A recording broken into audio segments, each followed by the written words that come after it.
हरे कृष्ण। कल हमने पढ़ा था 7वां अध्याय, द्रोण पुत्र को दंड। ये अध्याय था। तो इसमें हमने पढ़ा किस तरह अश्वत्थामा अश्वत्थामा अ, पहले तो उसने उसके हृदय में बदला लेने की भावना। बदले में उसने डायरेक्टली कुछ करना ही पा रहा था। चोरी छिपे रात को उसने पांचों पांडवों के 5 पुत्रों का वध कर दिया। और इस तरह जब कर दिया तो अर्जुन ने बदला लेने के लिए उसको मारने का प्रण लिया। गए बंदी बनाने। बचने के लिए उसने ब्रह्मास्त्र छोड़ दिया। दूसरा कोई आसरा उसको दिख नहीं रहा था जो उसको बचा सके। तो उसने ब्रह्मास्त्र छोड़ दिया। इसने अश्वत्थामा ने ब्रह्मास्त्र छोड़ दिया बचने के लिए। तो ये ब्रह्मास्त्र जब छोड़ा, अर्जुन को समझ नहीं आ रहा था ये क्या हो रहा है। एकदम से इतना उजाला।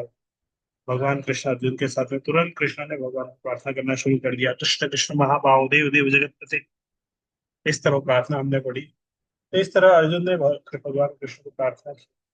और उसकी प्रार्थना सुनकर भगवान ने बताया कि देखो ऐसा ऐसा हुआ है। ये ब्रह्मास्त्र है, अश्वत्थामा ने छोड़ा है तुम्हें मारने के लिए, मैं कहता हूँ बचाव करने। इसको करने के लिए तुम भी एक ब्रह्मास्त्र छोड़ो। तो दोनों ब्रह्मास्त्र एक दूसरे को न्यूट्रलाइज कर देंगे। तो अर्जुन ने भी फिर एक ब्रह्मास्त्र छोड़ दिया उधर से। अर्जुन ने एक ब्रह्मास्त्र छोड़ा। दोनों ब्रह्मास्त्र आपस में एक दूसरे को न्यूट्रलाइज कर दिए। दोनों ने एक दूसरे को न्यूट्रलाइज कर दिया ब्रह्मास्त्र। अभी उसके बाद अर्जुन ने उसको बंदी बना के ले गया। मारा नहीं। कृष्ण भगवान कृष्ण उसे उत्साहित कर रहे थे, मार दो मार दो, तुमने प्रण लिया इसको मारने। जब लेके आया तो द्रौपदी बोल रही नहीं, छोड़ दो, हमारे गुरु का पुत्र है। मैं नहीं चाहता उसकी माँ को भी कष्ट हो। युधिष्ठिर वरना में हाँ हाँ में हाँ मिलाया। बाकी सब भी नकुल सारे सभी हाँ बोल रहे हैं, छोड़ दो छोड़ दो। भीम एकदम से क्रोधित हो गए, नहीं छोड़ना है, इसको मारना है। उसने बहुत जघन्य अपराध किया है, बहुत बड़ा आतताई है, इसको छोड़ना नहीं चाहिए, इसको मार देना चाहिए। तो इस तरह अर्जुन एक विकट परिस्थिति में थे। भगवान कृष्ण की तरफ देखा, भगवान मुस्कुराए, कुछ इशारा किया। अर्जुन भगवान के मंतव्य को समझ गया। उसने उनके पास गया, अश्वत्थामा के पास गया। उसके सिर के ऊपर एक मणि थी। अश्वत्थामा के सिर के ऊपर मणि थी। अर्जुन ने तलवार से वो मणि को निकाल दिया। अर्जुन ने तलवार से उस मणि को निकाल दिया और उसका एक तरीके से बहुत बेइज्जती हो गई। उसके सिर के बाल काट दिए। तो मृत्यु के समान उसको कष्ट हुआ, दंड दिया गया, अपमान किया गया। नेक्स्ट, महारानी कुंती द्वारा प्रार्थना तथा परीक्षित की रक्षा। नया अध्याय है, 8वां अध्याय। ये अभी हम शुरू करेंगे आज। महारानी कुंती द्वारा प्रार्थना तथा परीक्षित की रक्षा। श्रुतवाच अथ ते संपरेतानां स्वानाम् उदकमिच्छताम् दातुं सकृष्ण गंगायां पुरस्कृत्यं यूयः स्त्रियः। तो सुत गोस्वामी बोल रहे हैं शौनक आदि ऋषियों को। तो ये परीक्षित महाराज के बारे में बताना शुरू किया। तो ये सीन जब हो गया, अब क्या स्थिति थी। अब महाभारत का युद्ध खत्म हो गया एक तरीके से। महाभारत का युद्ध खत्म हो गया। पांडव जीत गए, लेकिन बहुत सारे मृतक मृतक थे। संपरेताना, तो ये सारे जो मृतक स्वजन था उनका जल दान करने के लिए, सारे वर्ग उनको थोड़ा पिंड दान जल दान करने के लिए, हाँ, उदकम इच्छता,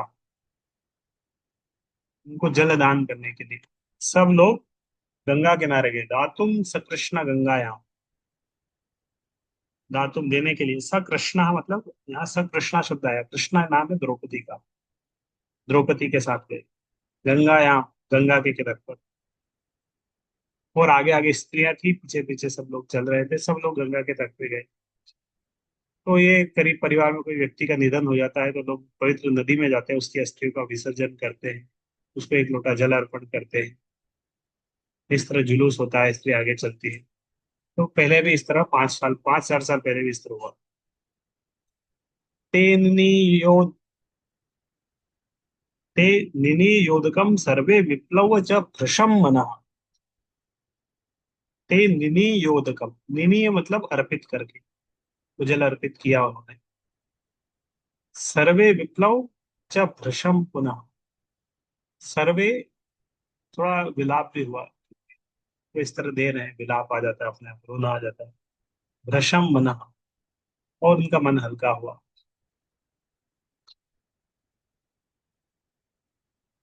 आप्लुता हरिपादाब्ज,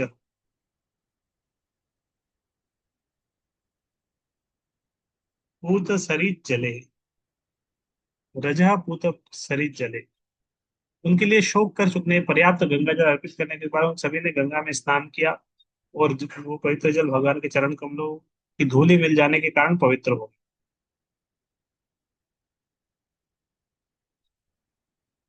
तत्रासीनं च कुरुपतिं धृतराष्ट्रं सहानुजम् गांधारीं पुत्र शोकार्थम पृथ्तां कृष्णां च माधवः।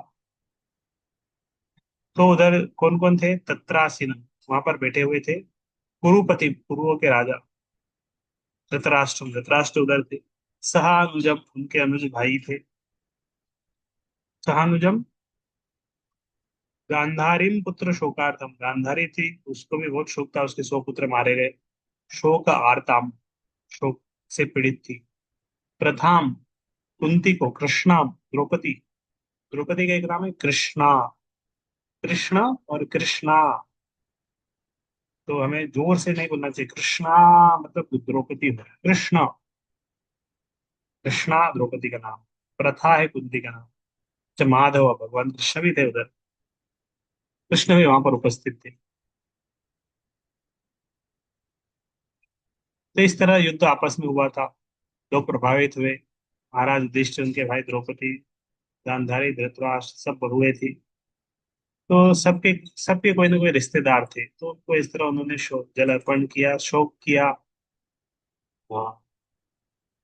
सात्वयामास मुनिर विरहत बंधु सुचार्पितान् भूतेषु कालस्य गतिं दर्शयन् प्रतिक्रियाम्।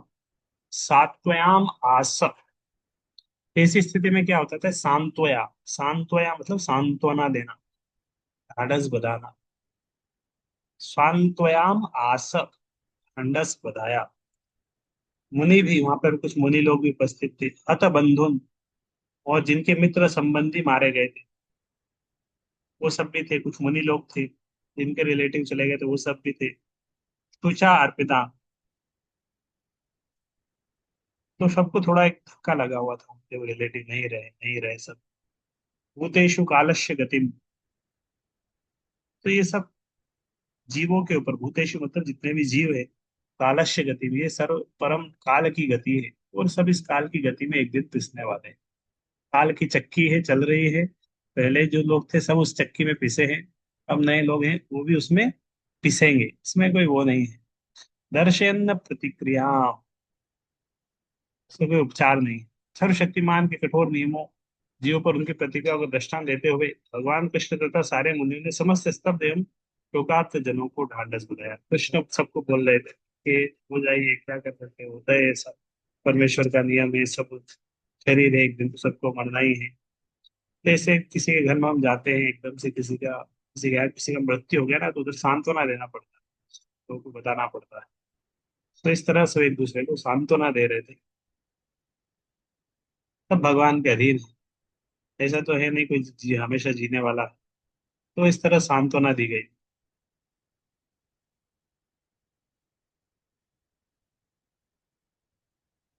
तो इस तरह लोग आते हैं, एक दूसरे से लड़ते हैं, कभी देश, घर, भूमि, संतान, पत्नी, समुदाय, आगे आदि चीजों के स्वामित्व को लेकर लड़ते रहते हैं, सोचते हैं हम स्वामी हैं, हम स्वामी हैं। आप जिस घर को आज, जिस जमीन, जिस घर में आप है, आप उस बोल रहे हैं आज मेरे नाम से ये घर है, मैं इसका मालिक हूँ, मैं इसकी मालकिन हूँ। लेकिन आज से 100 साल पहले आप नहीं थे, कोई और मालिक था, उससे 100 साल पहले कोई और था, उससे 100 साल पहले और, और आज से 50-60 साल पहले कोई और मालिक होगा, आप नहीं रहने वाले। तो ये झूठा स्वामित्व का भाव, और आध्यात्मिक ज्ञान के अनुशासन द्वारा हमें अनुभव करते हैं कि हमें इस भौतिक साज सामान से कुछ भी लेना देना नहीं। ऐसा होने पर हम तुरंत भौतिक आसक्ति से मुक्त हो जाते हैं। इस संसार की भ्रांतियों का ऐसा स्पष्टीकरण भगवत भक्ति को समझते हुए तुरंत हो जाता है, भक्तों को विराजेश आ जाता है, समझ में आ जाता है। साधयित्वा, साधयित्वा मतलब साधन करके, संपन्न करके। अजात शत्रु, अजात शत्रु किसका नाम है? युधिष्ठिर महाराज का नाम है अजात शत्रु। साधयित्वा अजात शत्रु स्वम राज्यम कित वैरहतम, स्वराज्य मतलब स्वयं का अपना राज्य, कितवह, कितवह धूर्तों के द्वारा हृतम छीना गया था, उनके द्वारा हर लिया गया।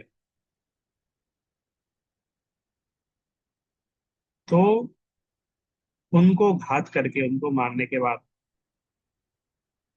असत राज्ञ, कच स्पर्श क्षत आयुष। तो यहाँ पे एक शब्द आया था घातयित्वा, सर आगे कच स्पर्श क्षत आयुष। कच मतलब होता है बाल, कच स्पर्श, द्रौपदी के बाल को स्पर्श किया था कौरवों ने, दुशासन ने। तो क्षत, क्षत आयुष, उनकी आयु कम हो गई। क्षत आयुष, आयु कम हो गई उनकी, और सब मारे गए। पौराणिक हिंदू में कलयुग के आगमन के पूर्व ब्राह्मण, गाय, स्त्री, बालक तथा वृद्ध पुरुषों की समुचित रक्षा की जाती थी। ब्राह्मणों की रक्षा से आध्यात्मिक जीवन की प्राप्ति के लिए वेदांत, वैज्ञानिक, संस्कृति, वर्णाश्रम व्यवस्था का पालन होता है। गायों की रक्षा से भोजन का चमत्कारी रूप अर्थात जीवन के उच्च आदर्शों को समझने के लिए मस्तिष्क से सूक्ष्म तंतुओं को बनाए रखने वाला दूध मिलता रहता है। स्त्रियों की रक्षा से समाज की शुचिता बनी रहती है, जिससे हमें शांति, सुस्थिरता तथा जीवन की उन्नति के लिए अच्छी संतान मिलती है। बच्चों की रक्षा से मनुष्य जीवन का वह सुनहरा अवसर मिलता है जिससे भव बंधन से मुक्ति मार्ग प्रशस्त हो जाता है। बाल को किसी रक्षा उसके जन्म के पूर्व से ही गर्भाधान इसका नाम शुद्धिकरण। वृद्धों की रक्षा, गाय की रक्षा, तो ऊपर सबकी रक्षा के बारे में वर्णन कर रहे हैं, पांच के बारे में।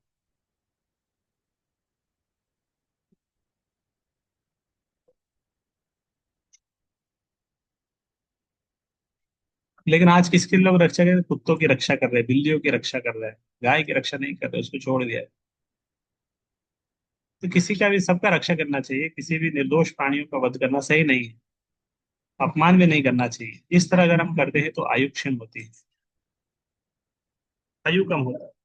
हम किसी दूसरे की आयु कम कर रहे हैं, किसी को मार रहे हैं, तो हमारी भी आयु कम होगी। ऐसा नहीं कि हमारी आयु बढ़ेगी।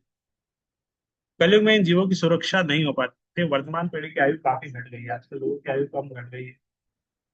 कितनी आयु है पता ही नहीं चलता। बच्चे बचपन से, जैसे बचपन की अवस्था रहती है शुरू की, 5 साल की शिशु अवस्था रहती है।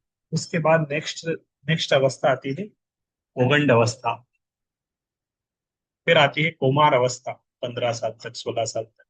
16 साल से यौवन अवस्था आ जाती है। यौवन अवस्था रहती है 30, 35, 40 साल तक।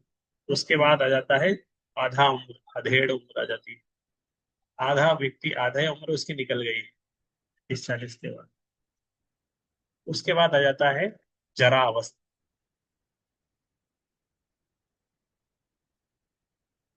तो इस तरह आयु बढ़ती है, क्षीण हो रही है।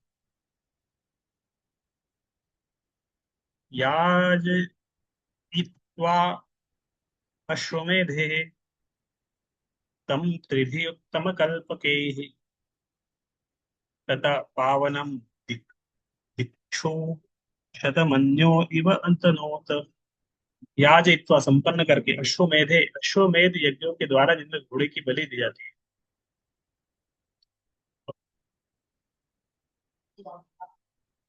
त्रिभी तीन, उत्तम सर्वश्रेष्ठ कल्प के समुचित सामग्रियों के द्वारा तथा योग्य पुरोहितों द्वारा संपन्न, तत्व यश ख्याति पावनम यशस्वी भिक्षु समस्त दिशाएं शतमन्यो, इंद्र जिसने इस जैसे 100 यज्ञ किए थे, कि वह सदृश आतनोत फैली गई।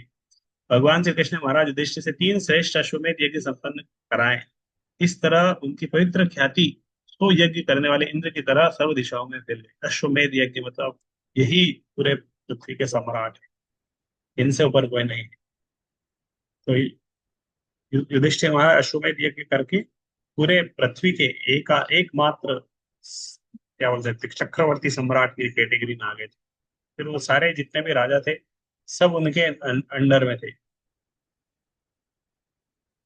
तो भगवान इस तरह उनको इस पद पर लेके आए। भगवान शुद्ध भक्त थे, वे स्वर्ग के राजा इंद्र के समान थे। 3 अश्वमेध यज्ञ किए उन्होंने, लेकिन 3 यज्ञ करने से भी इंद्र के समान उनकी ख्याति हो गई थी। इंद्र के अपने 100 अश्वमेध, कोई 100 अश्वमेध यज्ञ करता है तो इंद्र के समान उसकी वो हो जाती है। लेकिन भगवान अपने भक्तों की ख्याति बढ़ाते हैं। सूर्य की किरणें समान रूप से विपरीत होती है, तो भी कुछ ऐसे स्थान रहते हैं जहाँ सदैव अंधेरा रहता है, सूर्य के कारण नहीं, अपितु ग्राह्यता की कमी के कारण। इस प्रकार जो भगवान के शत प्रतिशत भक्त हैं उन्हें भगवान की पूर्ण कृपा प्राप्ति होती है, यद्यपि जो सर्वत्र सदैव समान रूप से वितरित होता है। तो इस तरह आमंत्र पांडुपुत्रांश्च, तो इस तरह विदाई कर दिया फिर सबको, जो भी आए थे सबको, पांडु के समस्त पुत्रों से। और शेनयो भव संयुत, शेन सात्यकी, सात्यफी, उद्धव, द्वैपायन आदि भी, व्यासदेव भी आए थे उधर। विप्रहे पूजिते हैं प्रति पूजिते हैं। तो भगवान श्री कृष्ण थे सात्यकी उद्धव के साथ प्रस्थान करने के लिए तैयारी कर दी।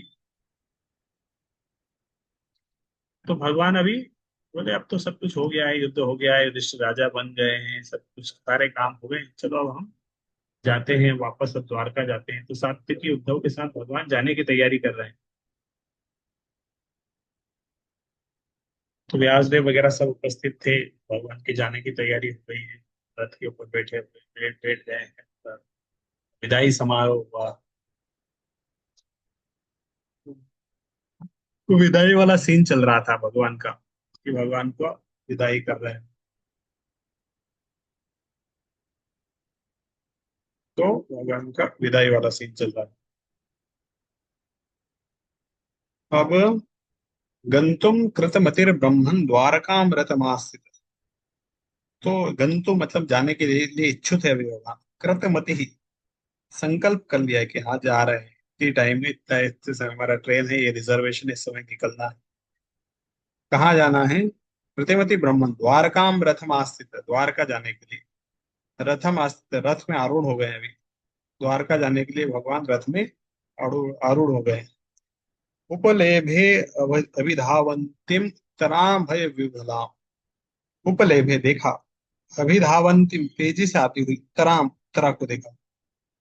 अभी उस समय उत्तरा एकदम से तेजी से भागती हुई आई भगवान कृष्ण के पास। भय विभला, भयभीत थी बहुत। तो द्वारका प्रस्थान करने के लिए सवार ही थे, उसी समय एकदम से डरी हुई उत्तरा भगवान के पास आई। तो पांडव कुल के सदस्य पूरी तरह भगवान के ऊपर आश्रित थे अपनी रक्षा के लिए। भगवान रक्षा करते थे हमेशा, हारो भी राखो भी जो इच्छा तो हार। अवश्य रखिए कृष्ण विश्वास पालन, शरणागति का एक लक्षण है, अवश्य रखिए कृष्ण विश्वास पालन। इस तरह उनको विश्वास था कि भगवान रक्षा करेंगे, तो भगवान रक्षा करते थे।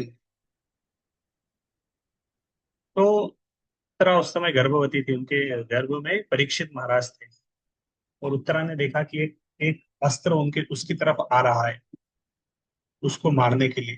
उत्तरा डर गई, अरे मैं और मेरे गर्भ में शिशु है, इसकी रक्षा करनी चाहिए, इसके पास जाए। तो पांचों पांडव भी, भगवान कृष्ण है लेकिन इतना समय नहीं कि पांडव के पास जाए, उनके पास जाए, इमरजेंसी है।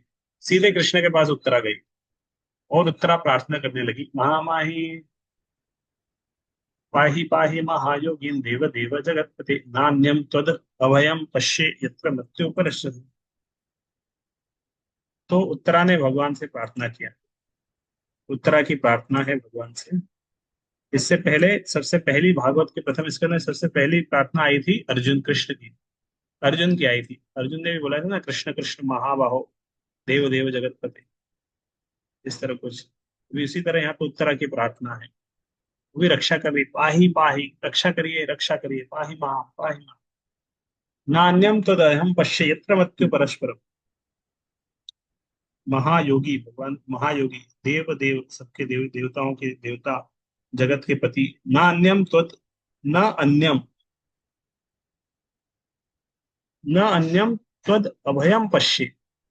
अब उत्तरा ने बोला कि मुझे अभय प्राप्त करने के लिए, भय से रहित होने के लिए दूसरा कोई सार नहीं दिख रहा, इसलिए मैं सीधे आपके पास आई हूँ आपसे प्रार्थना करें। यत्र मृत्यु परस्परम, अभी लग रहा है कि मेरी मृत्यु पास में है। इस वेदपूर्ण जगत में मुझे मृत्यु से पास बचने वाला आपके अतिरिक्त अन्य कोई नहीं है, आपकी रक्षा कर सकते हैं। ना अन्यम तो दयम पश्य। यत्र मृत्यु परस्पर, मृत्यु से बचना बचाने वाला दूसरा कोई नहीं है, आप ही रक्षा कर सकते हैं। तो हाँ, इस द्वैतपूर्ण जगत में प्रत्येक व्यक्ति झूठे ही जगत को स्वामी बनने का प्रयास करता है, जबकि परम जगत में भगवान ही परम प्रधान है और अन्य सभी उनके अनन्य सेवक है। द्वैतपूर्ण जगत में प्रत्येक व्यक्ति सभी से ईर्ष्या करता है, पदार्थ तथा आत्मा के देह उसके कारण मृत्यु परिहार्य है। तो और उत्तरा ने प्रार्थना किया, अभिद्रवती मामीश शरस्तप्ताप्तो यशो भीवो कामम दहतु माम नाथ मामे गर्भो निपात्यता। हे प्रभु, आप सर्वशक्तिमान हैं। एक दहता हुआ लोहे का बाण मेरी ओर तेजी से आ रहा है। मेरे प्रभु, यदि आपकी इच्छा हो तो यह मुझे भले ही जला दे, लेकिन ये मेरे गर्भ को जलाकर गर्भपात न करे। कृपया मेरी रक्षा करें। उत्तरा प्रार्थना करें, बोले कि मेरी मृत्यु हो जाए ठीक है, लेकिन मेरे गर्भ में जो शिशु है वो भी तो मेरे संरक्षण में, उसकी मृत्यु नहीं होना चाहिए।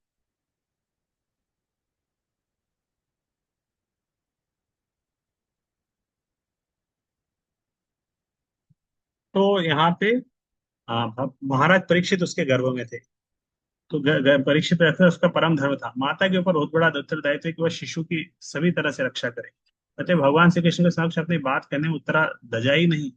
उत्तरा एक महान राजा की पुत्री, एक महान वीर की पत्नी और एक महान भक्त की शिष्या थी। बाद में वह एक श्रेष्ठ राजा की माँ भी बनी।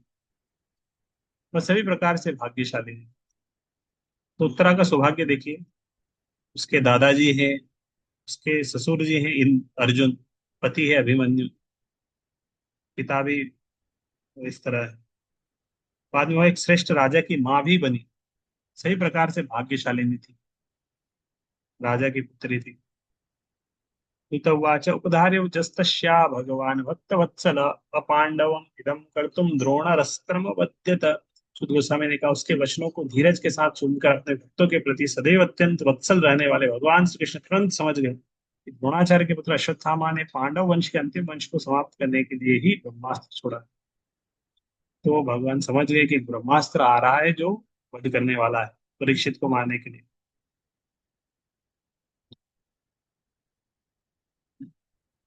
पांडव कुल भक्त कुल था, अतः भगवान चाहते थे कि विश्व के ऊपर वे विश्व के ऊपर चले। यही कारण था कि दुर्योधन दल के शासन को समाप्त कर उन्होंने महाराज युधिष्ठिर को शासन स्थापित किया। तो इसलिए महाराज परीक्षित की भी रक्षा करना चाहते थे। भगवान चाहते थे उसकी रक्षा हो, वही आगे चल के पांडव कुल की उसको आगे बढ़ाएगा। तो पांच पुत्र और भी थे, उसको तो पहले ही अश्वत्थामा ने मार दिया, अब ये आखिरी वंशज है, इसको भी मारने के लिए वो खड़ा हुआ। तरहि वाथ मुनि श्रेष्ठ, तरहि वाथ, तर एव अथ, तब मुनि श्रेष्ठ पांडव पंच सहायका। तो उस धरते हुए ब्रह्मास्त्र को अपनी ओर आते देखकर पांचों पांडवों ने अपने अपने, तो सबने देखा, पांचों पांडव उधर ही थे, उन्होंने देखा ये अस्त्र आ रहा है, सबने अपने अपने हथियार उठा लिए रक्षा करने के लिए। ब्रह्मास्त्र परमाणु हथियारों से भी सूक्ष्म होता है। अश्वत्थामा ने महाराज युधिष्ठिर आदि पांचों पांडवों को तथा उत्तरा के घर में स्थित एकमात्र पुत्र को मारने के लिए अपना ब्रह्मास्त्र छुड़ा। अतएव यह ब्रह्मास्त्र जो परमाणु हथियार की अपेक्षा अधिक प्रभावशाली सूक्ष्म होता है, परमाणु ब्रह्म की भांति अंधा नहीं था। जब परमाणु हम छोड़े जाते हैं तो ये लक्ष्य तथा वस्तुओं में अंतर नहीं कर पाते। तो परमाणु बम तो अंधा रहता है, शहर के ऊपर डालेंगे तो शहर के शहर तबाह कर देगा, लेकिन ब्रह्मास्त्र को शहर के ऊपर डालने से वो शहर नहीं तबाह करेगा, शहर के अंदर एक घर के अंदर एक व्यक्ति को मार सकता है। तो ये जो ब्रह्मास्त्र था, अश्वत्थामा इतना सोचता है कि वो उत्तरा को भी कुछ नहीं करता। उत्तरा के गर्भ में जाके केवल परीक्षित को मारने के लिए छोड़ा गया था। इतना स्पेसिफिक है, सीधे परीक्षित को बस मारता। व्यसनम वीक्ष तत्तेषा मनन्य विषयात्मना सुदर्शनेन स्वास्त्रेण स्वानाम रक्षाम व्यदाद भी व्यदाद व्यसनम वीक्ष तो ये जो व्यसना महान संकट को देखा जब उन्होंने, तत् तेषाम अनन्य विषयात्मना, तो सुदर्शनेन स्वास्त्रेण स्वानाम रक्षां यदात् विभुः। सुदर्शनेन स्वास्त्रेण, भगवान ने तुरंत अपने सुदर्शन को स्मरण किया। स्वास्त्रेण, सुदर्शन स्वानाम रक्षां व्यदात विभु, तो रक्षा करने के लिए तुरंत भगवान ने अपने सुदर्शन अस्त्र को स्मरण किया। तुरंत भगवान सुदर्शन उठा लेते रक्षा करने के लिए। तो अश्वत्थामा छोड़ा गया ब्रह्मास्त्र परमाणु अस्त्र के समान, उसमें तेज थी, ऊष्मा थी। यह ब्रह्मास्त्र अधिक सूक्ष्म विज्ञान की देन है, जो सूक्ष्म ध्वनि अर्थात वेदों में अंकित एक मंत्र का प्रतिपद है, से मंत्र से उत्तेजित होता है। इसे तो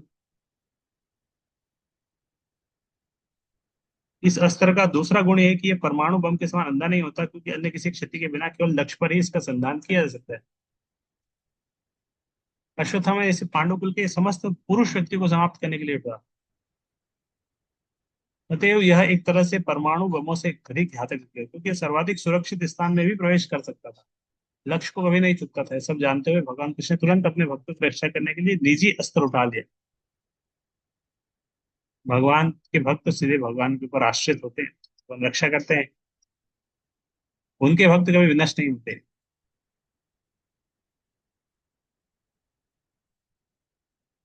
यद्यपि कुरुक्षेत्र का युद्ध समाप्त था, तो भी अपने प्राण के अनुसार उन्होंने अपना अस्त्र उठाना नहीं चाहिए था। लेकिन इस समय तो प्राण की अपेक्षा आपातकाल अधिक मजबूत था, तो भक्त वत्सल के रूप में तो भगवान ने पहले बोला था कि मैं अपने अस्त्र नहीं उठाऊंगा, लेकिन यहाँ परीक्षित रक्षा के लिए तुरंत भगवान ने सुदर्शन को भेज दिया। अंतस्थ सर्वभूता नाम योगेश्वरो हरि, आत्मा योगेश्वर हरि, स्वयमाय व्रणाद गर्भम वैराट्या कुरु तंतवे। तो अंतस्थ परम योगेश्वर श्री कृष्ण प्रत्येक व्यक्ति के हृदय में परमात्मा के रूप में निवास करते हैं। अतएव कुरुवंश की संतति की रक्षा करने के लिए उन्होंने उत्तरा के गर्भ को अपने निजी शक्ति से आवृत्त कर दिया।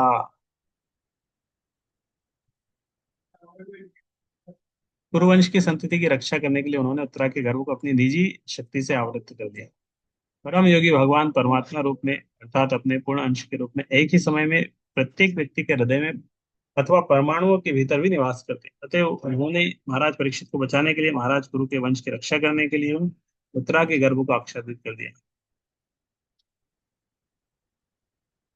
इस तरह भगवान उत्तरा के गर्भ में चले गए और ब्रह्मास्त्र से बचाने के लिए प्रयास कर रहे हैं, रक्षा करेंगे परीक्षित महाराज की। यद्यप्यस्त्रं ब्रह्म शिरस्त्वमोघं चाप्रतिक्रियम्, यद्यपि अस्त्रं ब्रह्म शिरम,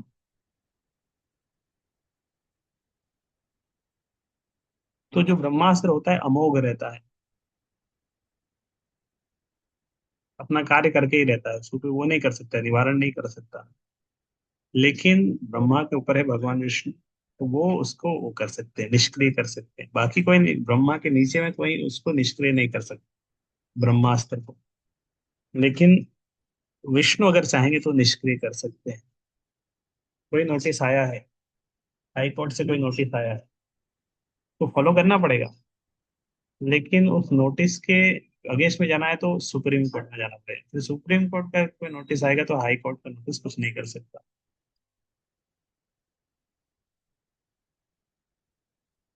दूसरे शब्दों में ब्रह्म तेज भगवान के किरणों के अतिरिक्त और कुछ नहीं होता। जिस प्रकार सूर्य किरणें सूर्य के गोले से ही निकलती है, निकली किरणें हैं, अतएव यह ब्रह्मास्त्र भी यद्यपि भौतिक रूप से अमोघ था, किंतु भगवान के परम तेज से पार नहीं हो पाता था।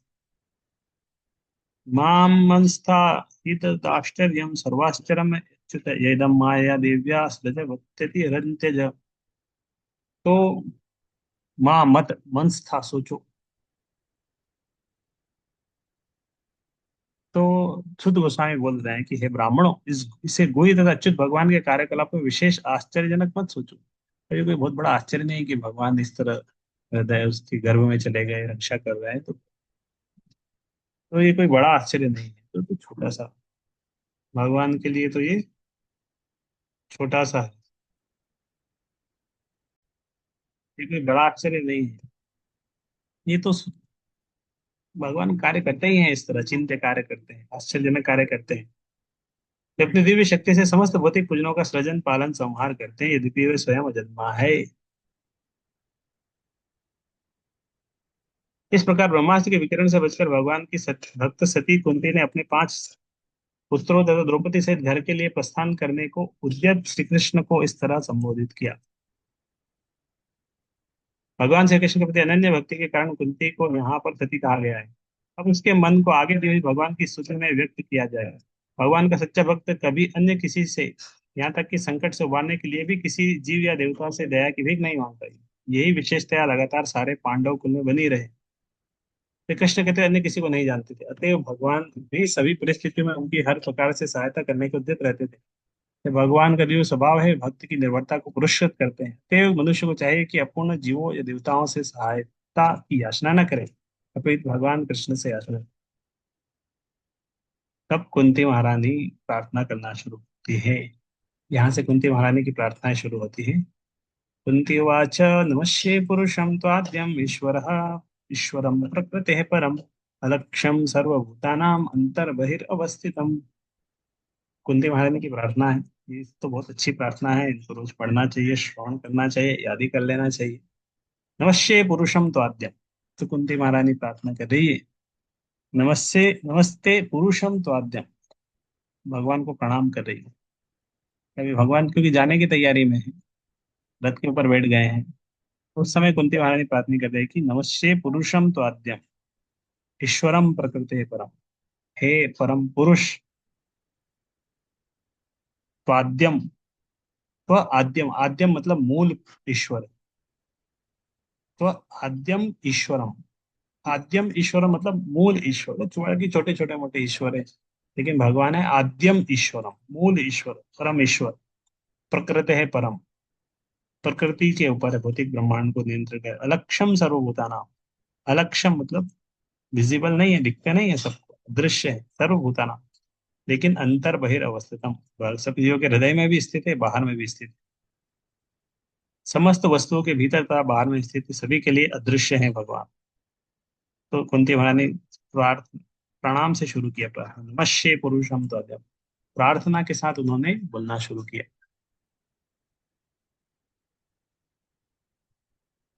प्रकृति है परम, भौतिक जगत के गुणों से निर्लिप्त है। तो कुंती महारानी जानती थी कि ये भगवान भतीजे नहीं है, उनके भगवान है। भतीजे लगते थे तो भतीजे मतलब छोटे हैं, लेकिन वो जानती थी कि ये भतीजा है, लेकिन ये बड़ा है, भगवान है, प्रणाम करना चाहिए। आदि पुरुष है, भौतिक जगत से परे है, सब जीवों के हृदय में स्थित है, इस तरह गीता में भगवान ने बोला है। सबकी स्मृति विस्मृति ज्ञान सब भगवान से आता है। माया जवनिका अच्छन्नम अज्ञातोक्षजम अव्ययम न लक्ष्य से मूढ़ दृशा तो नाट्य धरो था। सीमित इंद्रिय ज्ञान से परे होने के कारण आप ठगिनी शक्ति के पर्दे से ढके रहने वाले शाश्वत अव्यय हैं। आप मूर्ख दर्शक के लिए ठीक इसी उसी प्रकार अदृश्य रहते हैं, जिस प्रकार अभिनेता का वस्त्र पहना हुआ कलाकार पहचान में नहीं आता है। तो ये नेक्स्ट श्लोक है, माया जवनिका अच्छन्नम। भगवान की स्थिति क्या है, भगवान माया है, माया जवनिका अच्छन्नम, माया पर्दे के समान है, और माया रूपी पर्दे ने उसको आ, वो करके रखा है। माया जवनिका अच्छन्नम अज्ञ दोक्षजम अव्ययम न लक्ष्य से मूढ़ दृशा नटो नाट्य धरो यथा।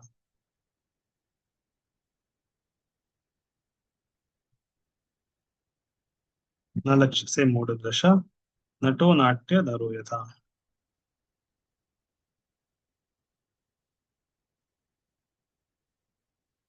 अज्ञ अधोक्षजम अव्यय, अज्ञ है अज्ञानी, अधोक्षजम भौतिक, भौतिक की सीमा से परे, अविनाशी है। न लक्ष्य से मूढ़ दृशा नटो नाट्य, सीमित इंद्रिय ज्ञान से परे होने के कारण आप ठगिनी शक्ति के पर्दे से ढके रहने वाले शाश्वत अव्यय तत्व है। आप मूर्ख दर्शक के ठीक उसी प्रकार अदृश्य रहते हैं जिस प्रकार अभिनय के वस्त्र पहना हुआ कलाकार पहचान में नहीं आता।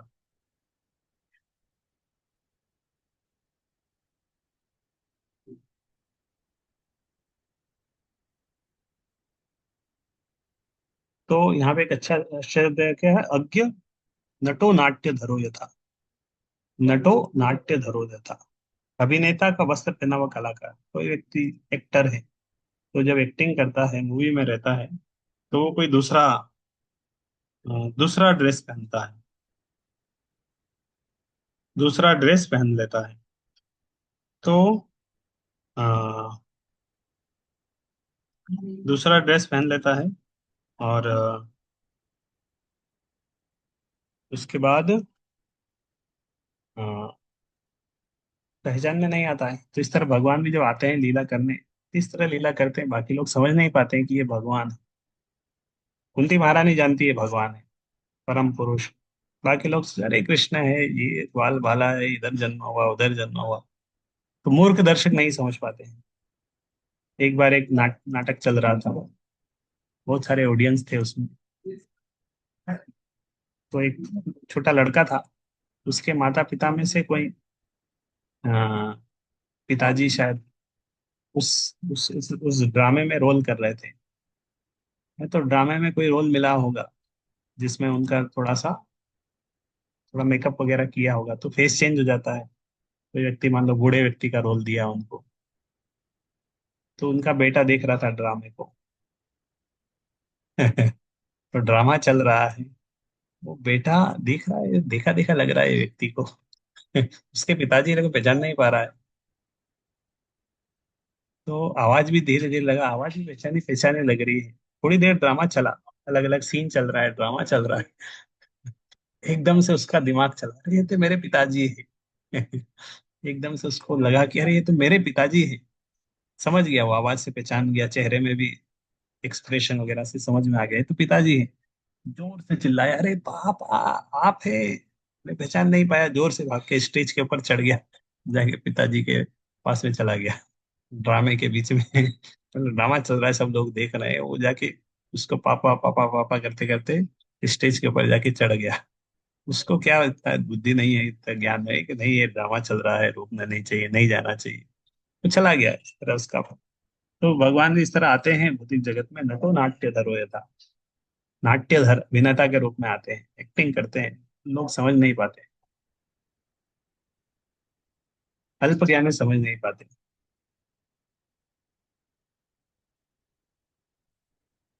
तो यही रखते हैं, आज का समय हो गया।